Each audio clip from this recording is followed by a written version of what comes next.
हमल के दौरान कौन से विटामिन खाने चाहिए और कौन से विटामिन नहीं खाने चाहिए? देखिए, हमल को 3 हिस्सों में डिवाइड करते हैं। पहले 3 महीनों को फर्स्ट ट्राइमेस्टर कहते हैं, अगले 3 महीनों को सेकंड ट्राइमेस्टर और लास्ट 3 महीनों को थर्ड ट्राइमेस्टर। चूँकि हमल 9 महीने का होता है। अब फर्स्ट ट्राइमेस्टर में बच्चे का पूरा टेक्सचर बनना होता है, जिसलिए फोलिक एसिड बहुत ज़रूरी है।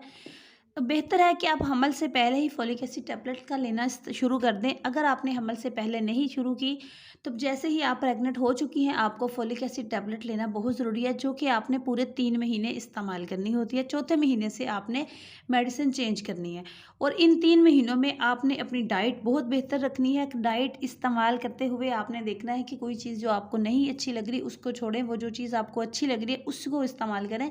जो फ्रूट आपको अच्छा लग रहा है, वो यूज़ करें। जो आपको खुराक खाने में जो अच्छी लगती है, वो खाएँ। तो वॉमिटिंग वगैरह होती है, अक्सर नोज़िया, इस वजह से फिर पहले 3 महीनों में कुछ भी नहीं खाया जाता। तो वीकनेस पहले ट्राइमेस्टर में ही शुरू हो जाती है एक माँ को हमल के दौरान। तो अगर आप पहले भी 3 महीनों में अपनी वीकनेस को कवर कर जाएँगे, तो फिर आपको अगले 6 महीनों में वीकनेस नहीं होगी। यहाँ पे वीकनेस होती है, यहाँ पे पानी की कमी होती है, इसी दौरानिए में आपको खून की कमी होती है। तो आपने अगर वॉमिटिंग है, तो उसकी मेडिसिन इस्तेमाल करनी। मेडिसिन के साथ आप फिर खाना जी भर के खा सकेंगे, क्योंकि अगर आपने गोली खाई होगी, तो आपको खाने को दिल करेगा। अगर आपने गोली नहीं खाई होगी, तो आपका दिल नहीं करेगा। ऐसी मेडिसिन मौजूद हैं, तो आपने डेली बेसिस पे खानी है। इन वॉमिटिंग, नोज़िया वगैरह की जो मेडिसिन होती है, इन मेडिसिन से माँ या बच्चे की सेहत पे कोई असर नहीं पड़ता, बल्कि सेहत बेहतर ही होती है, कोई इसका नुकसान नहीं है। अब यहाँ पे मैं क्लियर कर दूँ, जैसे ही एक औरत को हमल होता है, तो उसकी इम्यूनिटी सिस्टम चूँकि कुदरती तौर पर कम हो जाती है। तो जब इम्यूनिटी सिस्टम कम होती है, तो इन्फेक्शंस अटैक करते हैं।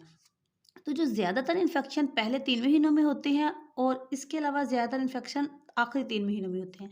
जो दरमियान वाला ट्राइमेस्टर है, सेकंड ट्राइमेस्टर है, वो बेहतर गुज़र गुज़र जाता है एक माँ का। तो ये बात करने का मकसद ये है कि आपने इन्फेक्शन का ख़्याल रखना है। अगर आपको इन्फेक्शन हुआ है, तो आपने उसकी ट्रीटमेंट लेनी है, क्योंकि इन्फेक्शन की वजह से भी वीकनेस बहुत ज़्यादा होती है। यूट्रस ही वीक हो जाती है। इन्फेक्शन कौन-सा? वजाइना का इन्फेक्शन, यानी कि पानी पड़ना। अब पानी कौन-सा पड़ना? अगर तो साफ़ पानी पड़ रहा है, सिंपल सा, तो वो उसका समझ लें कि वो बच्चा अपनी जगह बना रहा है। अगर तो पानी में से स्मेल आ रही है, वजाइना में ख़ारिश हो रही है, पेट के निचले हिस्से में दर्द हो रही है, कमर की बैक साइड पे दर्द हो रही है, निचले हिस्से में, तो समझ लें इन्फेक्शन की अलामत है। अगर बुखार हो रहा है, तो इन्फेक्शन ज़्यादा बढ़ गया है। इसको कन्फर्म करने के लिए आप एक छोटा-सा यूरिन टेस्ट है, वो करवा लेंगे, तो आपको क्लियर हो जाएगा आपको इन्फेक्शन है या नहीं। अगर है, तो आपने हमल के पहले ट्राइमेस्टर में इसको मेडिसिन के ज़रिए सॉल्व लाज़मी कर लेना है। अगली चीज़ क्या है?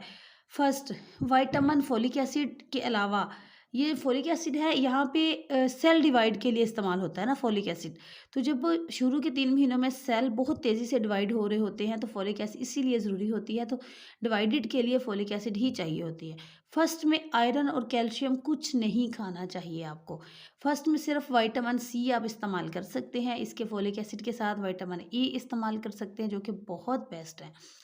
इसके अलावा 13 हफ्तों तक, 13 हफ्तों के आगे, 14 हफ्ते, जैसे 14वाँ हफ्ता स्टार्ट होगा, तो आपको आप समझ लें कि आपके बच्चे की बोन बनेगी, फैट बनेगी और बच्चे का वज़न बढ़ेगा। तो यहाँ पे आपको बहुत अच्छी खुराक की ज़रूरत है और साथ में ही देखिए ना, बच्चे की हड्डियाँ बन रही हैं, आप इस चीज़ को समझें।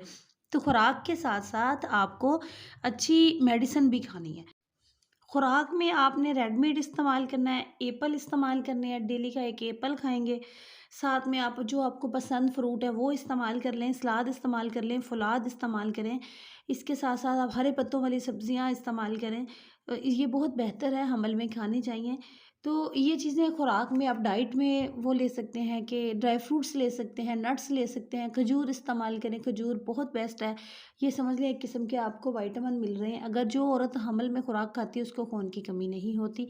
उसकी एचबी पूरे हमल में 10 से ऊपर ही रहती है। 3 टाइम आपने खजूर खानी है, 2 सुबह, 2 दोपहर, 2 शाम। सेकंड ट्राइमेस्टर में अंडा शुरू कर लें। अंडा पहले ट्राइमेस्टर में भी आप खा सकते हैं। अगर आपको प्रॉब्लम हो रही है, कोई ना कोई, फॉर एग्ज़ाम्पल हीट कर रहा है स्टमक में, या आपको गर्मी लग रही है, गर्मी के मौसम में आपको हमल है, तो आप 1 अंडा खाएँ, ऊपर से 1 गिलास पानी का ठंडा पी लें। तो इससे आपका स्टमक में अंडा प्रॉब्लम नहीं करेगा। तो इसमें आपने आयरन कैल्शियम जो बहुत ज़रूरी है वो आप अपने डॉक्टर से मशवरा करके लेने हैं। आयरन कैल्शियम वो लेना है जिसमें सारे उन सप्लीमेंट्स में सारी ये चीज़ें मौजूद हों। विटामिन ई, सी, B12, B6 ये चीज़ें एक ही टैबलेट में मौजूद होती हैं। बहुत अच्छी-अच्छी मेडिसिन आई हुई हैं, तो वो आपने लेनी है। माँ को खून की कमी ना हो। अब माँ को खून की कमी ही अगर होगी तो बच्चे को इन्फेक्शन ज़्यादा होंगे, माँ को इन्फेक्शन ज़्यादा होंगे, माँ को थकावट ज़्यादा होगी, माँ की टाँगों में दर्द अक्सर रहेगा, सर में दर्द रहेगा, या खून की कमी से बहुत सारे मसाइल हो सकते हैं। तो अगर माँ ही सेहतमंद नहीं है तो एक सेहतमंद बच्चा कैसे पैदा कर सकेगी? तो माँ को सबसे पहले फर्स्ट ट्राइमेस्टर में आपकी एचबी 11 से ऊपर होनी चाहिए, सेकंड ट्राइमेस्टर में आपकी एचबी 10 से ऊपर होनी चाहिए, और थर्ड ट्राइमेस्टर में भी आपकी एचबी 10 से ऊपर होनी चाहिए। अब एचबी को पूरी करने के लिए आप आयरन कैल्शियम भी ले रहे हैं, डाइट भी ले रहे हैं, तो अच्छी खजूर वगैरह खा रहे हैं, फिर भी आपकी एचबी कंप्लीट नहीं हो रही, खून की कमी पूरी नहीं हो रही, तो आपको आयरन के इंजेक्शंस लगाने हैं, ड्रिप्स लगानी है। तो ये बहुत ज़रूरी है। आयरन के साथ विटामिन सी लाज़मी लें। तो आयरन के साथ विटामिन सी लेना है, और कैल्शियम के साथ आपने विटामिन डी इस्तेमाल करना है। कैल्शियम 800 से 1000 डेली, एक गिलास दूध में 250 होती है, तो 800 से 1000 डेली आपको चाहिए आपकी बॉडी को। तो एक गिलास दूध में जब 250 से 300 कैल्शियम होता है, तो फिर आप समझ लें कि आप 4-5 गिलास एक दिन में नहीं पी सकते। इसके साथ आप कैल्शियम की टैबलेट जो एक गिलास दूध के साथ ले लेंगे तो वो बहुत बेहतर होगा। कैल्शियम बच्चे के लिए, माँ के लिए बहुत ज़रूरी है। कैल्शियम के साथ विटामिन डी लाज़मी लेना है। इसके साथ-साथ विटामिन के, जो कि हमल में बहुत ज़रूरी है। विटामिन के आजकल बहुत कम इस्तेमाल करते हैं। विटामिन के हमें इस्तेमाल करना चाहिए ताकि बच्चे की सेहत और माँ की सेहत अच्छी रहे। लो जो होती है, इम्यूनिटी सिस्टम लो होती है, तो विटामिन के जो है ये उसके लिए भी बहुत ज़्यादा बेहतर है। अब यहाँ पे कुछ टैबलेट हैं कि जिनमें विटामिन ई और के होता है। ये वगैरह-वगैरह सारे कुछ सप्लीमेंट्स पूरे होते हैं। तो वो मेडिसिन अगर आपको महँगी मिल रही है तो भी आपको चाहिए कि आप अफ़ोर्ड करें और उसको लें। अगर आप अफ़ोर्ड कर सकते हैं तो। अगर आप नहीं अफ़ोर्ड कर सकते महँगी डाइट्स या महँगे फ्रूट्स या महँगी मेडिसिन्स, तब आपको क्या करना है कि खजूर का इस्तेमाल लाज़मी करना है हमल में, सिर्फ़ और सिर्फ़ खजूर। अगर खजूर का इस्तेमाल करते जा रहे हैं, अब मैं आपको अपना खुद का बता रही हूँ कि मुझे 7 मंथ में खजूर खाने से एचबी मैंने कंप्लीट की थी। मुझे खुराक की कमी थी, या मुझे खून की कमी थी ज़्यादा, खुराक की वजह से सॉरी, या जिस वजह से भी, तो मैंने खजूर से अपनी खून की कमी को पूरा कर लिया था। 7वें महीने में 7 एचबी थी, और 8वें महीने में मैंने 8 की, तो 9वें महीने में मेरी एचबी 10 हो गई थी। सिर्फ़ और सिर्फ़ अच्छी खजूर लेनी है, 3 टाइम खानी है, उसका जूस बना के पी लें, उसको कभी वैसे खा लें, जैसे आप खा सकते हैं, तो ये बहुत बेस्ट है। सिर्फ़ और सिर्फ़ खजूर हमल के दौरान। ये इन चीज़ों से बच्चे की सेहत भी बेहतर हो जाती है। थर्ड ट्राइमेस्टर में ग्रोथ बहुत ज़्यादा हो जाती है, जिस वजह से आपको भूख भी ज़्यादा लगती है और खुराक खानी चाहिए। सेकंड के एंड में जाके जो वज़न जो होता है ना कि वो बढ़ना शुरू करता है, तो थर्ड में बहुत ज़्यादा जितना उसने वज़न गेन करना है, मतलब पहले ट्राइमेस्टर में जितना वज़न होता है तो सेकंड में दुगना और थर्ड में तिगना, ऐसे हो जाता है। तो इसके साथ-साथ आपको ख़्याल रखना है कि अगर आपको शुगर है तो मीठा नहीं खाना, बीपी है तो नमक नहीं खाना। ये चीज़ें भी आपने अपनी डाइट में देख के इस्तेमाल करनी है, कि मेरे कहने पे विटामिन और डाइट्स वगैरह शुरू नहीं कर लेने। आप अपने डॉक्टर के मशवरे से ही सारी मेडिसिन इस्तेमाल करेंगे। कोई मेडिसिन किसी की भी वीडियो से इस्तेमाल नहीं करनी चाहिए, क्योंकि चेकअप बहुत ज़रूरी है माँ के लिए।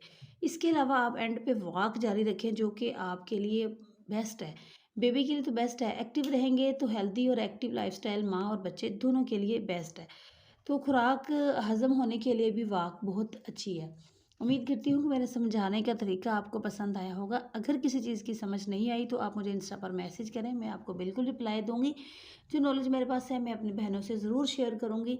तो आप बेफ़िक्र होके मुझे मैसेज करें, और अपने मसाइल कोई मसला है तो मुझसे शेयर करें। Thank you very much.